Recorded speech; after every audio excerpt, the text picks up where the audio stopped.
Hi friends, welcome back to another episode of Generation Films. My name is Alan and I have good news. My save file is no longer corrupted. I just kind of went back to some of the older save files and now all my weapons work and I can properly defend myself in the chaotic streets of Night City.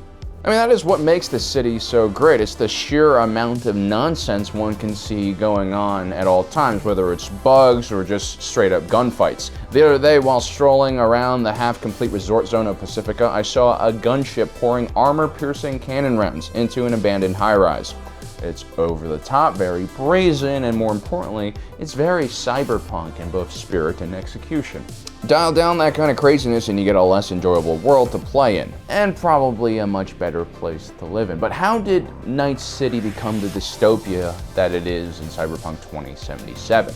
Let's take a look. Well, like most dystopian places in the world, it all starts out with an individual and their dream of Utopia.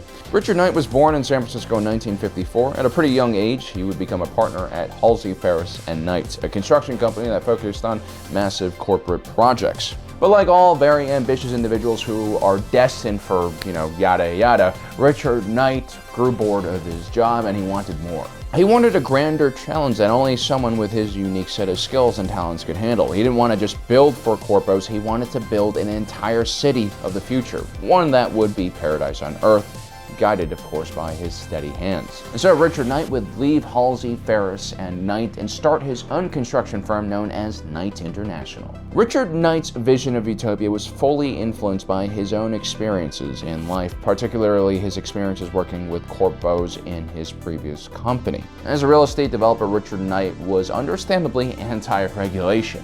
He believed that the government limited the abilities of the free market and corporations to achieve their vision. And so the government of his future city would be run solely by corporations themselves. This allows for optimal zoning, a very business-friendly environment that will attract capital and investors. And so by 1992, before the city even started construction, Richard Knight had three major companies that already signed on as angel investors. You had EBM, Arasaka, and Petrochem. For these companies, it wasn't just a business investment, it was a new potential haven for their operations to be based out of. A city that would be politically extremely friendly to them and also very friendly towards their business ambitions. By 1993, Richard Knight had chosen a location for a city on a beautiful span of the Californian coast in an area known as Morro Bay.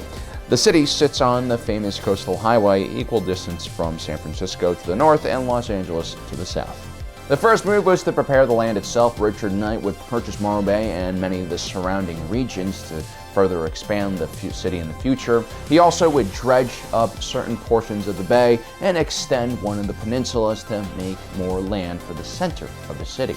Soon after, the ground was laid and the city started springing up all around, utilizing the most advanced building methods, materials, and technology. This new city Richard Knight envisioned was all about innovation and the future. And so many of the older legacy construction firms, including the company that Richard Knight had left, were kept out of the process. This, of course, created a lot of tension, and Richard Knight soon started receiving death threats from former competitors and former allies. But of course, this didn't bother Richard Knight all that much. You have to be a pretty self-assured and confident individual to take on a task as large as building a city. Soon, Richard Knight's metropolis started coming together and people were moving in. He would call his Utopia Coronado City. It'd be one of the most efficient metropolises in the entire world. Richard Knight promised the citizens of Coronado City safety, security, and most importantly, economic growth and success. But unfortunately, Richard Knight would never see the completion of his city. On September 20th, 1998, Richard Knight was found murdered in his penthouse atop of the Parkview Towers. With the kingpin down for the count, the shaky foundation on which this corporate city had been created on quickly collapsed. The alliance of corporations who were supposed to run the civic government and also the corporate center started negating their duties and fighting amongst each other. Meanwhile, mobsters would move in and take control of most of the service industries in the city, and they would also start running protection rackets all over the place.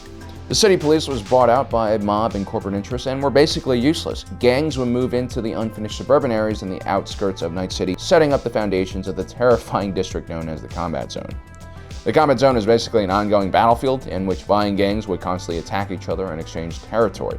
The sheer amount of death and destruction in these areas was so great that they oftentimes outpaced the local city's government's ability to rebuild and maintain these areas.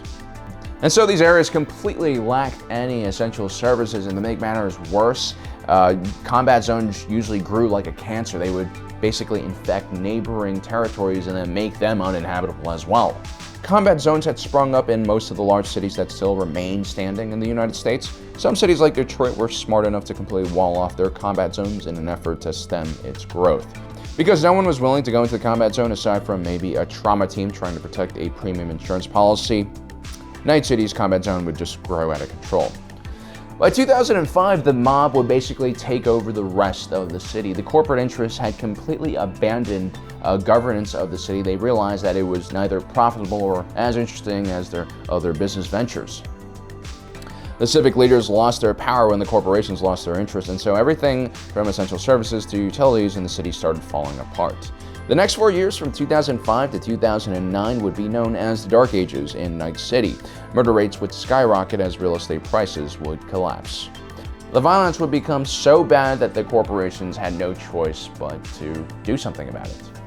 And so from 2009 to 2011, the mob wars occurred. The corporations, led primarily by Arasaka's heavily armed paramilitary forces, took over the streets and hunted down mob muscle until there was no place to hide. The corpos would then replace local government officials with their own puppets and began the process of cleaning up the city. By cleaning up the city, I mean Arasaka would basically take their troops and garrison them in affordable housing units. Also, they had this really weird mandate that if you weren't financially able to renovate your apartment or living space, you were basically evicted. And so Night City goes from being a city of complete anarchy to a city of iron-fisted corporate control. By 2013, the oppressive corporations had solidified their power in Night City. Even though they were kind of ruthless and heavy-handed with their security measures, it did bring back some sense of stability to Night City, and essential services started rolling out once again. Things were kind of going back to normal. But this uneasy peace would not last. Although Night City would remain neutral in the Fourth Corporate War in 2020, the fact that the two main belligerents in the war, Militech and Arasaka, had a huge footprint in Night City meant that the metropolis soon became one of the many fronts of this conflict. Now, by 2022, most of the fighting that was associated to the Fourth Corporate War had ended elsewhere, except for in Night City for some reason. Finally, the conflict would come to a bloody end when a Militech Spec Ops team delivered a tactical nuke to the Arasaka Towers. The explosion was terrible, and it would destroy this massive structure along with the artificial foundation it was built on. Basically, the ocean would come running in and inundate a good percentage of Night City under seawater. Night City would rebuild, of course. As crazy as the creator of the city and those who ran it were, the people of Night City, like people everywhere, were resilient and able to survive.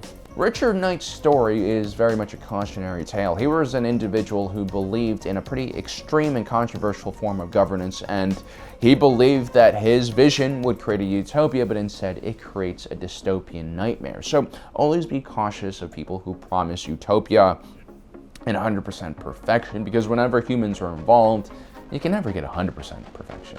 Anyway, guys, don't forget to subscribe and hit that notification button down below so you don't miss out on the rest of our awesome content. As usual, my name is Alan, reminding you that life is a movie and you are the protagonist.